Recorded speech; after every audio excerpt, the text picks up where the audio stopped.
Guest room में रुकने से साफ इनकार करती है लड़की, तो फिर कहाँ रहेगी आउट हाउस में।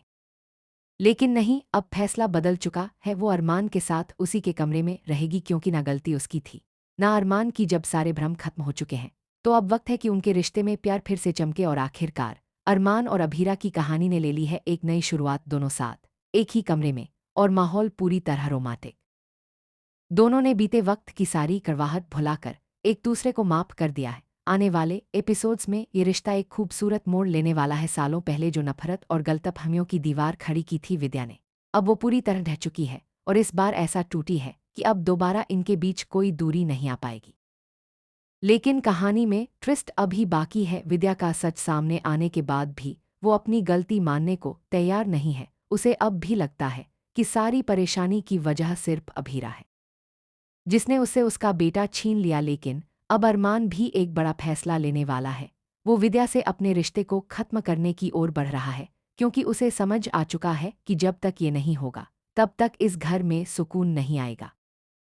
घर के बाकी लोग भी अब जान चुके हैं कि असली खेल किसने खेला था। बावजूद इसके विद्या अभी भी अभीरा को ही दोष देती रहेगी। इसी बीच घर में होने वाला है एक बड़ा जश्न। लगता है बैसाखी की तैयारियां शुरू हो चुकी हैं, जहां हर कोई ट्रेडिशनल लुक में नजर आएगा।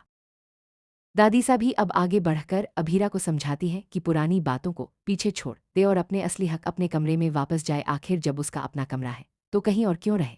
मायरा और मुक्ति भी यही चाहते हैं कि दोनों फिर से एक हो जाए। इतने साल दूर रहने के बाद भी उनका प्यार आज भी वैसा ही है, न कम हुआ न खत्म। अब जब दादीसा खुद अभीरा को अरमान के कमरे में रहने को कहती हैं तो वो मना भी नहीं कर पाती। सच तो यह है कि अभीरा को पहले ही एहसास हो चुका था कि असली गड़बड़ कहाँ हुई थी। जब उसे पता चला कि सारी गलतफहमी विद्या की वजह से थी, तभी उसे समझ आ गया था कि अरमान उसे कितना चाहता है। वो पल भी उसने देखा था जब अरमान अपनी बेटी के लिए लड़ रहा था, और उसकी हर तकलीफ में अभीरा के लिए चिंता साफ नजर आ रही थी। प्यार दोनों तरफ से हमेशा था, बस हालात गलत थे। अब जब दोनों फिर से साथ हैं तो उनके बीच हंसी बातें और रोमांस वापस लौट आए हैं। एक प्यारा सा पल जो फैंस लंबे समय से देखना चाहते थे। अब बस यही उम्मीद है कि इस बार कोई दूरी ना आए इनके बीच, क्योंकि हर बार कुछ ऐसा हो जाता है जो इन्हें अलग कर देता है। लेकिन अब लगता है कहानी नया मोड़ ले चुकी है, और इस बार अगर कुछ खत्म होगा तो वो है विद्या का खेल। अब देखना दिलचस्प होगा, क्या अरमान अपनी माँ के पास लौटेगा या फिर सच्चाई को स्वीकार कर अभीरा के साथ खड़ा रहेगा। आप क्या चाहते हैं कमेंट करके जरूर बताएं, और ऐसे ही लेटेस्ट अपडेट्स के लिए चैनल को सब्सक्राइब करना बिल्कुल ना भूलें।